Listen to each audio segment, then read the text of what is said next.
Hello, hello. Hi, Dana. Hi, Jehan, how are you? Alhamdulillah. Yourself? I'm good. I'm super busy. My grandson is here. Habibi. Yes, so I'm in grandma mode. As you can see, I get to take him at night. So it's لا يعني grandma قمر as usual. you're too sweet. Thank you. This is another Q&A session, so it's all up to you. I did actually have a few things I want to say because I've found myself in serious grandma mode. I just want to remind you, ladies, if I'm 52 and everybody tells me, you're really young grandma, but when you think about your future self and you think about what you want in your future self, if you have kids and inshallah your kids are gonna get married and they're gonna have kids and you want to be an active grandma or you just want to be an active older woman, this is why we have to do what we do. There is no way that I would be able to keep up and stay up. Like I never thought I would have to stay up with a baby again. It's a lot of work. And it's something that you can't just sort of suddenly do where your body is prepped for having to use up more energy, more physical energy, and more emotional, mental energy. And this is obviously for anything that you need to do as you get older. I'm just using this because I'm currently in it. This is my reality right now. And all I can think of is, thank God I've been doing the work that I have the energy to help my daughter and to support her. Most of you know she lives in Tokyo, so she's here and she wants to sleep. She hasn't slept. He's going to be 7 months on Friday. She hasn't slept. So she wants to sleep. So as much as I can. It took him a while, obviously, because she lives in Tokyo. He's not used to us. He doesn't know us. So it took him time to get used to me and being used to like he wants his mom all the time because that's all he knows. So by the time he got used to me and my husband and we were able to take him and put him in our room to sleep at night, it took some time. And it takes it out of you. So imagine if I hadn't done this work. Imagine if my body had been functioning all these years on bread and pasta and all the things that make it weak and tired. I just keep thinking, how was I going to do this? How was I going to be there for my daughter to help her? So that's one thing that we go into when we get older as our future selves. One thing. And the other thing that, my husband and I love to do is to travel. I can't imagine maybe when we're 60 or 65, God willing, that we wouldn't be able to do that. We wouldn't be able to just just sort of spur of the moment say, let's go away for 3 days, 4 days. And the way we currently do is we love walking. So we'll land in whatever city we choose to and just walk. This is how we explore and just do that for 10 hours a day, literally 12 hours a day. What if I can't do that anymore because I am slowly eroding my organs and my systems to where my body doesn't have the energy to do that? It is so the work that you're doing, if for any reason you're feeling tired of eating this way or you're demotivated from eating this way, you always go back to your big why. That's the reason. Like the losing weight is important. The looking good is important. I'm never going to downplay these. Looking good is very important to us as women. But how far can that take you as a why, right? The deeper why is how do you see your future self? And how do you want to function in your 50s and 60s and 70s? And so many of you, we all do, have examples of that in our families. We've seen our parents, we've seen our grandparents, and that's not random. And this is something I just have to keep repeating. It's not random. They didn't end up like that because of bad luck, because of genetics, because everybody in the family was like that. They didn't know it, but now you know that it's not random. Your body is this incredible ecosystem. Think of a plant. Think of how you have to nurture and water. If you don't, it dries up and it shrivels and it dies. And this is exactly what happens to us, but it happens to us in very, very slow motion. And it happens very, very quietly when you don't know about it, and then shows up suddenly. So keep reminding yourself, how worth it is it to you to go back to how you were eating before the program? Because you know now what's going to happen. It's just going to reinitiate all the symptoms you've been trying to get rid of. And beyond reinitiating is going to put your body again in silent inflammation, in silent erosion, where your future self, 15, 20 years ago, you're affecting her right now. So you're either creating her right now, that vision that you have of her, always up to God. But he says, I've given you this body and I've given you a responsibility to take care of this body. That's a very clear instruction. So what are you doing with that responsibility? Knowing everything that you know.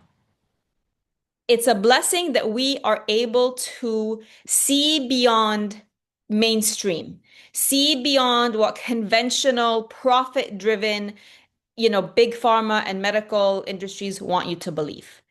Unfortunately, right? And I never say this lightly. You guys know my father was a doctor. I can't say this lightly because at some level it's as if I'm just sort of dismissing, my father's whole profession, dismissing how I was brought up, dismissing how I was able to, you know, the blessings of him being a doctor were many, right? And for me to say things against that profession, it's hard for me to say them, but they are an unfortunate truth.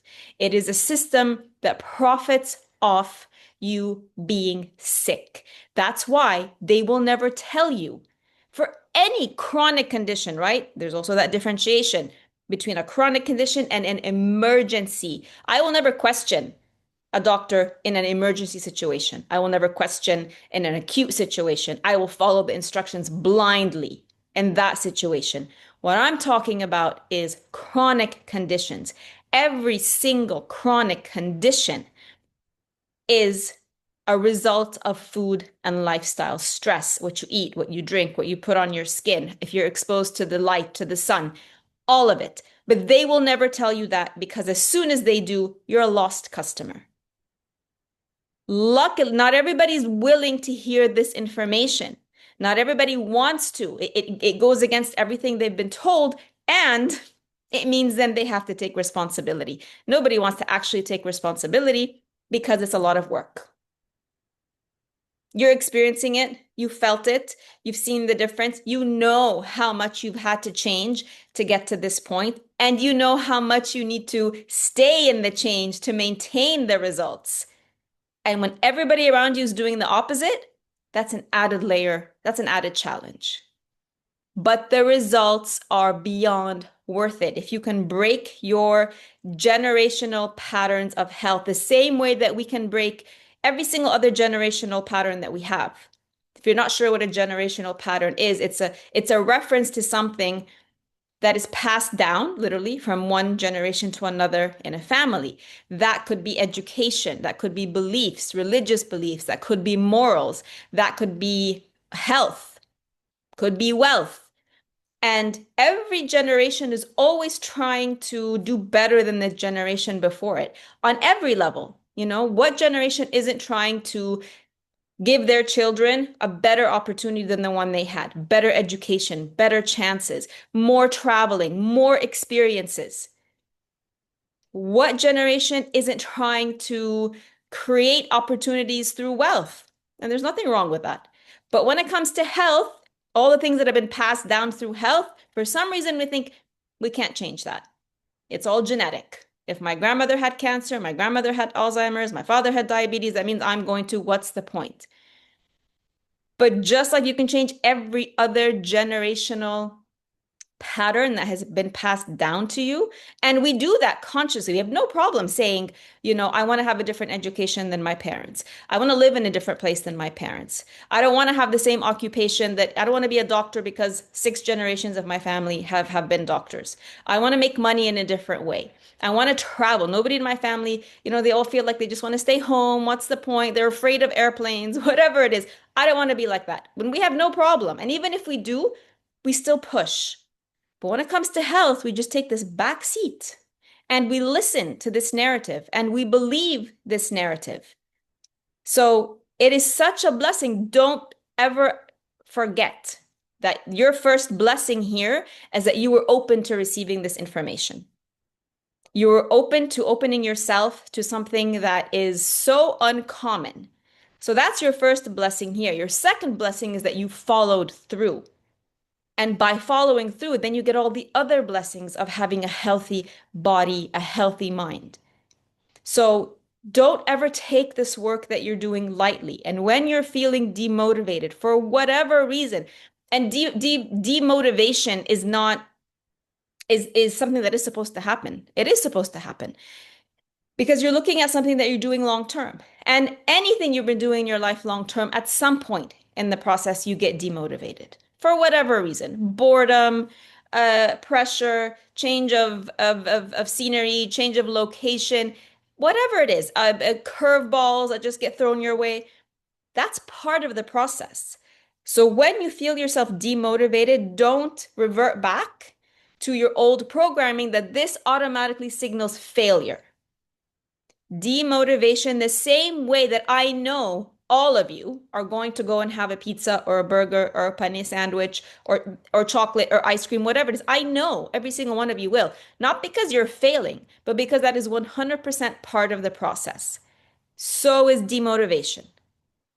There's no way that success and this journey happens without 3 steps forward, 1 step back. A little bit of demotivation and then sudden remotivation again.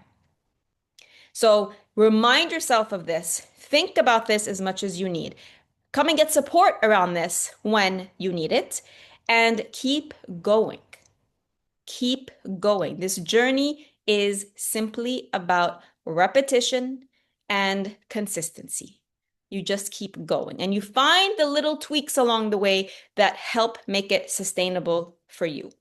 And when you always have that vision of yourself, of your future self, this is the way forward, the way, because your future self is being made right now.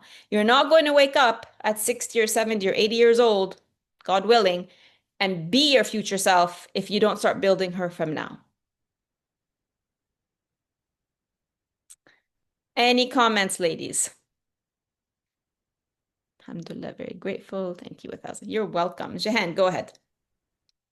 I want to confirm what you were just saying, Yadana, because I noticed that with the 3 steps forward, 1 step back, when I'm doing well in the 3 steps forward, let's say I'm eating the asparagus and broccoli and the salad and juicing, kullu, and then afterwards, if I eat something that is inflammatory, I do feel some changes in my body, but it's not very dramatic. Yeah. And then the following day, I go back to asparagus and broccoli and salad and juicing, and it balances shwaya what's happened, Yeah. It still makes a difference. Even if I do my lakhbata, it still makes a big difference. You're I notice that a lot. the quote unquote lakhbata, okay? The more that you are eating in a way that supports the body and decreases inflammation in your body, what you're going to notice over time is that your body's reaction to something that's not optimally healthy is not as dramatic anymore. Initially, it might have been for some people like a very strong reaction, like nausea, like headaches, maybe even, but like whatever, it could have been really, really strong. But the more you do this, and this can be a little bit misleading because when the reactions are less dramatic, it's because the body has you've built up the body's resilience, you've built up the body's ability to deal with it quickly. So it might be a little bit misleading because you might think, "Oh, look, I'm not having a reaction. Let me just keep doing it." So on the one hand, you need to recognize that your body's becoming stronger, but that doesn't mean that you can then bring these foods in on a regular basis. And so, yeah, it's going to flush it out more quickly. It's not going to have the long-lasting effect that it used to. And then, of course, when you come right back in the next day, then that's another level of support to help the body deal with it even more quickly. So, yes, 100%. Amen. Go ahead. Hello, Dana. Hi, everyone. Hello. Uh, your words just came in time because ever since I got sick, um, I feel very demotivated, right? Mm, Like in the first couple of weeks, even before I started the plan even before the day zero kind of thing, like when we yeah. started the detox.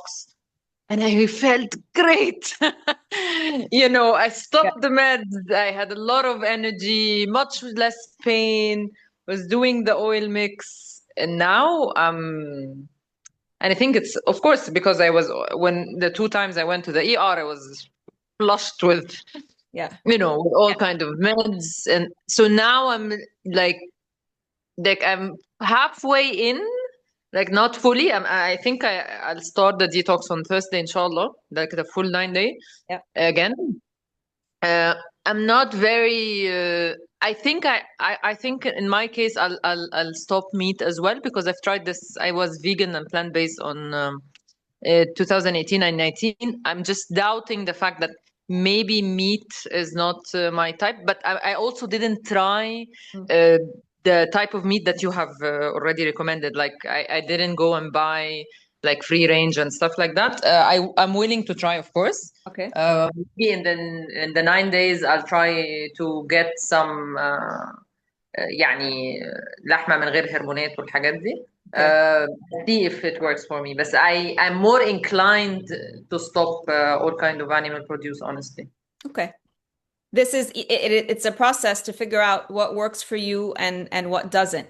In terms of the demotivation, I don't know if you saw, I think it was last week, I did put a post about specifically demotivation and how to remotivate yourself. If you haven't seen that post, I suggest you go back and see it. I give some Sure. suggestions. Sure. Um, if you haven't seen it, let me know. I'll tag you so that you can see Okay. it. Okay. I'll ask him. Okay. But yeah, I mean, especially for you, you've had like serious curveballs thrown your way, Yeah. with your Yeah. mother's health and all of this, and then finding yourself in the ER. That can easily reframe somebody's view of this process as this is not working, right? Right away, Exactly. the first thing that somebody would think is, oh, look, I'm in the ER, not once, twice. So why Yeah. on earth would I keep doing this to myself? Yeah. So that on its own is a big thought to reframe and to overcome. And it's not even a thought in this case, it's an actual physical experience that you went through.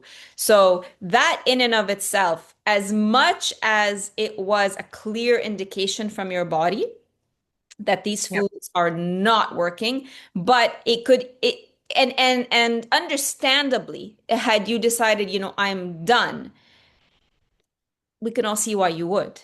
I mean, landing in the ER twice and having to take all of these pain medications.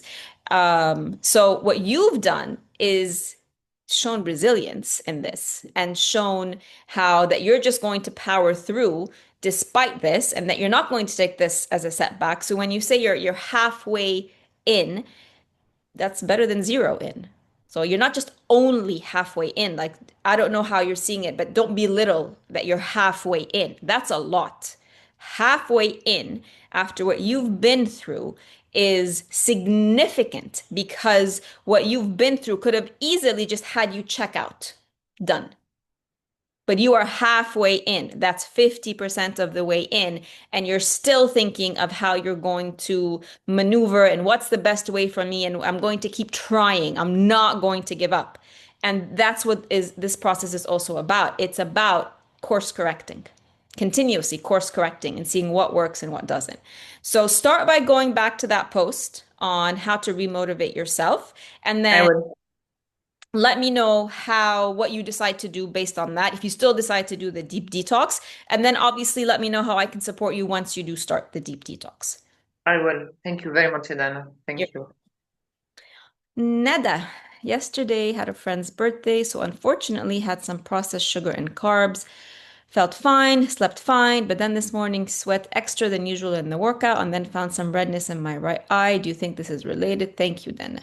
Um, Nada, first of all, it's not unfortunate. right? You were at a birthday party. It was a happy celebration. I'm going to catch your thought for you here. So there's nothing unfortunate about celebration with family and friends and loved ones. You wanted to partake in that celebration. This is just, for you for the next time you go to a birthday, because you're still going to go to birthdays. It's not the first and it's not the last one. And it's not unfortunate because the second part of this is that your body has communicated with you very clearly. Yes, you went and enjoyed yourself. You enjoyed the atmosphere. You enjoyed the food. Nothing wrong with that. And that's what this process is about, is to get you to a point where you are choosing, and I'm assuming you chose consciously. I want to have the cake. I'm going to enjoy it. I'm going to have the carbs. I'm going to enjoy it. So as long as it was a conscious decision, there's absolutely nothing wrong with it. The next day, your body was like, okay, naturally, we've taken in some foods that are not optimally healthy. We've taken in some foods that are going to require a little bit extra effort on the liver and the kidneys and your lymphatic system to get rid of. So the body showed you that it's just working harder to get rid of it. There's nothing wrong here. The body always responds correctly. So I was telling Jehan, she was saying, she doesn't really, it's kind of the reactions are a bit minimal. So maybe her system has become more resilient faster. Not everybody's system is going to become as resilient. So when your body still reacts to processed foods because it's supposed to, it's not because there's something wrong with it. That's exactly what it's supposed to do. And it will react a little bit less the stronger your body becomes, the more resilient your digestive system becomes, and then depending what your own set of symptoms are. But the fact that it's reacting is exactly what we want it to do. We want to know. We want to know what's going to happen when you have cake and carbs. And it showed you. And sweating is one of the ways the body releases toxicity. This is why it's so important to sweat every single day, even if you're not eating highly processed foods. Sweating, remember, your skin, after your liver and after your kidneys and after your lymphatic system, your skin is one of your largest detox organs. So if you find yourself sweating more than usual after a day of eating processed sugar and carbs, be thankful. That means the body's like, flush, flush, flush. It's getting rid of the effects of those foods. So no problem. And then redness in your eye. If we see redness in the eye, if we see red patches in the skin, if we see canker sores, if we see any one of these really fine sort of membrane-like areas in our body, yes, this is inflammation and it's trying to find its way out somehow. So if this is not something, typically we don't worry about one-offs. Okay, now this, so if this just a little bit of redness could also mean it's linked to your kidneys, right? So your kidneys are in charge of what? Your blood pressure. So a little bit of redness in the eye could mean that the kidneys, and we see it because you're sweating, the kidneys are having to work a little bit harder to flush out these toxins. It's not cause for concern. It is just the way the body's communicating. And if it's something that we see as a one-off, generally one-offs are not concerning. So see what happens in the next few days as you come back to your baseline, you come back to your fruits and vegetables, you come back to more healing. All of this should basically, the redness should go away and the sweating should go back to your normal level of sweating. Take fruit salad with you, always works, and people really like it. It's actually pretty crazy because I do that and I always have a fruit salad at home when I invite people over alongside everything else. And my husband's always like, why are you bothering to make a fruit salad? Nobody's going to eat a fruit salad. And it's literally the first thing that people will go to. It's crazy. Jehan, course correction is so liberating. Of course, because you're not stuck in one way or another, and you can't be. We're living in these, you know, in these systems that are so they're just in constant motion. Your organs, your blood, your circulation, and your body's always dealing with different variables around you. So the course correction is the default. Is diarrhea also flushing? 100%. One of the first ways your body's going to flush straight out of your digestive system is going to be diarrhea. Before, it's the fastest and quickest way. So before even your liver has a chance to process and maybe show something on your skin, before, you might, it's sort of like a quick protection mechanism. Before anything happens where it might affect your hormones or it might affect, your energy or it might affect headaches, the body's like, okay, you know what? Let's just get rid of it super fast. So diarrhea, again, is not something to worry about the way that we've been made to think of it. It is a defense. It's a self-defense, built-in self-defense mechanism that the body initiates automatically when something is not supposed to be inside you. So diarrhea, throwing up, all of these, we think of them as, oh, how horrible, I'm so sick.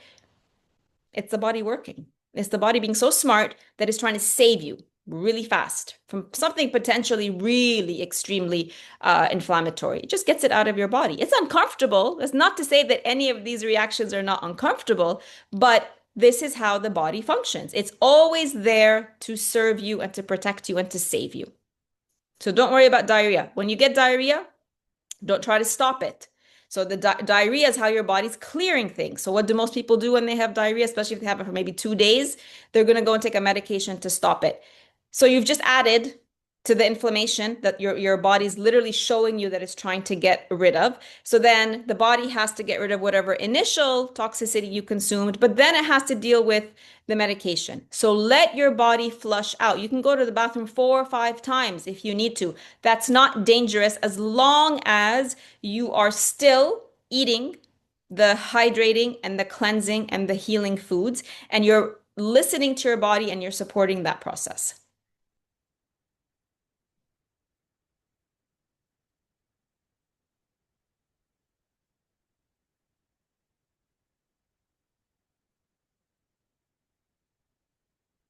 Any other questions? Hi, Alia. In case you don't know, Alia, these sessions are now just Q&A. So I'm just here to answer questions for everybody. You're welcome, Jehan. Jehan, go ahead. Today I had a conversation with my colleague Dana about dairy. يعني I never in my life liked dairy. Alhamdulillah, يعني now now that I know how inflammatory it is, it's not part of my usual diet anyway. But when she asked me, طيب, how do I get calcium if I don't feed my boy, my young boy, if I don't give him milk every day? But I didn't know. But that's why I'm asking, because I want to know for my own knowledge. يعني I know it's inflammatory. Yeah. This I know. But from where are we getting our calcium? From the kale, you said, I think once. ولا إيه؟ All the leafy greens. So every single leafy green that you're eating has calcium. The broccoli has calcium. Sesame seeds, tahina is full of calcium. If she's asking specifically for her son, and I mean, if she's curious, she wants to remove dairy and replace it with something else. Same thing applies, same foods that we're eating now. But then also bone broth is a really great source of calcium, especially for kids. It's not so easy for women who are going through hormonal issues to process bone broth, but for children who have, their bodies are brand new, let's say, compared to us in our midlife. Bone broth, when made correctly. So what I discovered after I became a health coach, I'd learned how to make chicken bone broth from my mother. And it was basically you just put the chicken in the water with some herbs, with some vegetables, you boil it for a little bit until the chicken is cooked, and then it's done, and you use the water for cooking. But proper bone broth where you're getting the benefit of the minerals and the vitamins from those bones. I mean, let's put aside the argument that you're also getting the hormones and you're also getting the antibiotics and you're getting everything else the animal has ingested. Let's just leave that aside. When you take a chicken or bones of beef or anything and you boil those and you're extracting from those bones, the same way that we have all these minerals in our bones, they have those minerals in their bones. So they have the calcium, they have the potassium, they have the magnesium. So the best way to extract that is you actually have to boil this bone broth for at least 8 hours, this was brand new information for me. I used to just make a bone broth quickly, like an hour, whatever it is, done. You have to simmer, and if you want, I can share the recipe with you, but you have to simmer it on very, very low heat, a minimum of 8 hours. Hardcore bone broth, people who consume bone broth will leave it for 12 hours, maybe even 24 hours. And that's because it then extracts those minerals and you end up with like a jelly. And that's the one that's actually healing. That's the one that has the calcium and the minerals, not our basic bone broth where we boil it for 1 hour. So you have this gelatinous, you're left with like literally it looks like jelly. This is the one that if she wants to, then she can make that and give and use that then in her cooking, all of her cooking to provide the calcium for her son, or literally just use that bone broth as a soup and just drink it. That will also give it's a much better source of calcium than dairy, especially for children who are always running around with runny noses. I mean, even doctors, pediatricians, when you're lately, I've been hearing, because I haven't been to a pediatrician in 15 years, but I'm hearing from moms that their pediatricians, when their child has a runny nose or a cold, their pediatrician will actually tell them, while she's got a cold, while she has a runny nose, don't give her any dairy or yogurt or cheese. So, on a very surface level, they understand that dairy is mucus forming because that's what happens. Your body will hold on to the inflammation, especially from dairy, in your body and release it as mucus. So, on some level, they understand that dairy is related to mucus and that the body is going to expel this mucus. They don't go the further step of saying, eliminate the dairy completely. Let's just cut it at the root so that they never get these runny noses again. So they stop short of the advice. So even doctors understand how dairy can be inflammatory temporarily. So if she wants to do this, she needs the confidence that her child is still getting calcium because calcium is important. And as long as she's going to, and there's also fruits that contain calcium. I can never remember these off the top of my head. So just tag me in the group and I'll give you a list of all the fruits and vegetables that contain calcium. But bone broth is really important because she can easily incorporate that into all the food that she's making anyway. Okay, yes. What if the child doesn't like, that's why if you put it in food, they won't know, right? So if you cook a regular Egyptian stew with it, they won't really know. If you put it in rice, instead of water, they won't know. They don't have to drink it straight up as chicken broth. I can't even do that. Yeah, that's very hardcore. So you incorporate it with other things where there's another flavor that takes over.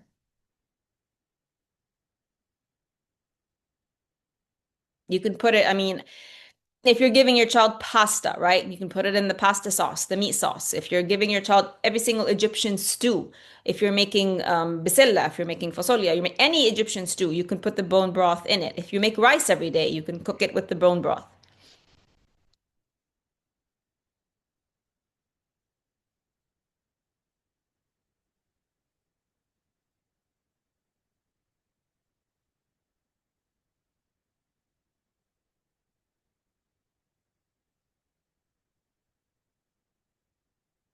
Jehan, go ahead. I have a question about pooping. Go ahead. Alhamdulillah, now sometimes I go more than once a day. Amazing. But it's still green. And it's been weeks and still green. Even on the days I juice, Yeah, same. no problem. Are you sure? I'm sure. Because No problem.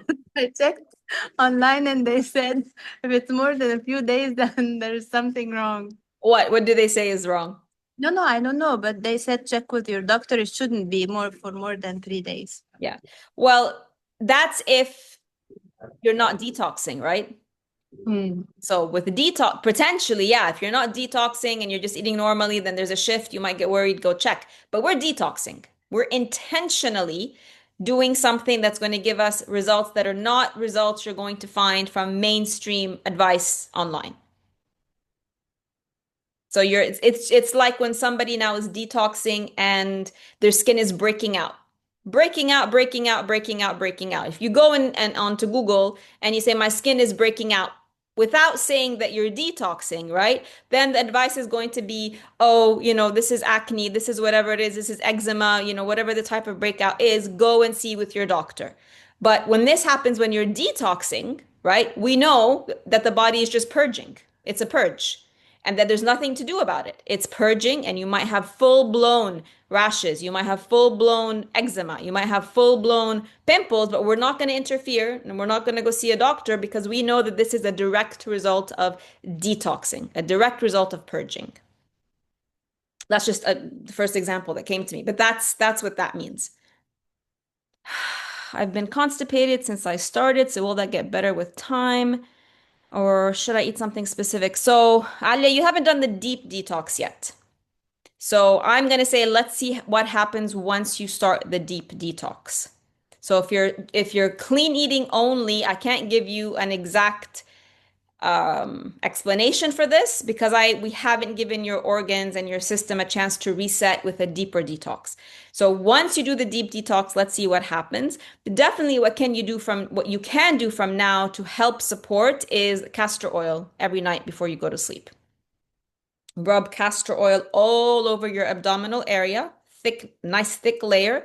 Put on an old t-shirt that you don't care it's going to get ruined forever because the oil is going to stick to it. And maybe just put a light sheet or a light towel underneath you because if you're going to sleep with it, and you should sleep with it, it might go through to your sheets.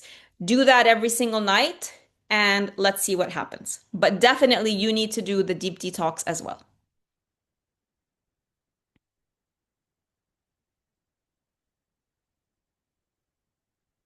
You can also add to the castor oil, you can also add lavender and peppermint. You can do the mix and then massage in the essential oils on top for like an added kick.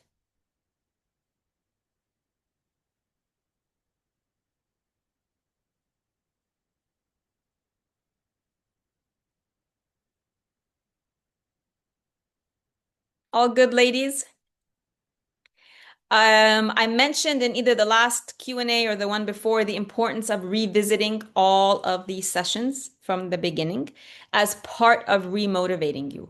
And even if you don't feel you need the remotivation, there are so many things that I've shared in these sessions that it's not humanly possible for anyone to grasp and understand and anchor in every single little piece of information that I've shared from the beginning until now. It's just not humanly possible. So the only way to do that is to revisit these sessions and rewatch them. I would create a schedule for yourself. If you've always carved out 12 p.m. to attend a session, then still keep that time slot open to rewatch. If you have a time slot you've always reserved at the end of your day to watch the replays, go back and rewatch during that same time. Keep yourself in this energy. Part of becoming demotivated is removing yourself from the momentum, removing yourself from the energy of the group, which is here to support you. It's sort of, when they tell you, a rising tide lifts all the boats. So you want to stay in that rising tide. And one way to do that is to rewatch all the sessions from the beginning. There you have under guides in the Facebook, all of the sessions linked. And then I've shared it in your last email, the YouTube link, the playlist link, where if you click it, you go onto YouTube and it shows you all of the sessions. So you have it all easily available to you. For whatever reason you're not accessing, let me know and I will help you. The next Q&A is on Wednesday. So from now until we finish, unless for whatever reason I need to reschedule or whatever, since the beginning, that's always been the case. I don't typically tend to do that. But every Monday, Wednesday until I will close the Facebook group on November 28th, I believe. So from now until then, every Monday and every Wednesday is just a Q&A class. I'm done teaching theories. I'm done teaching, what you need to know about physically, emotionally, mentally. All that is in the old sessions. That's why I say go back and rewatch and reapply as needed. From now until we stop, it is Q&As every Monday and Wednesday at 12 p.m.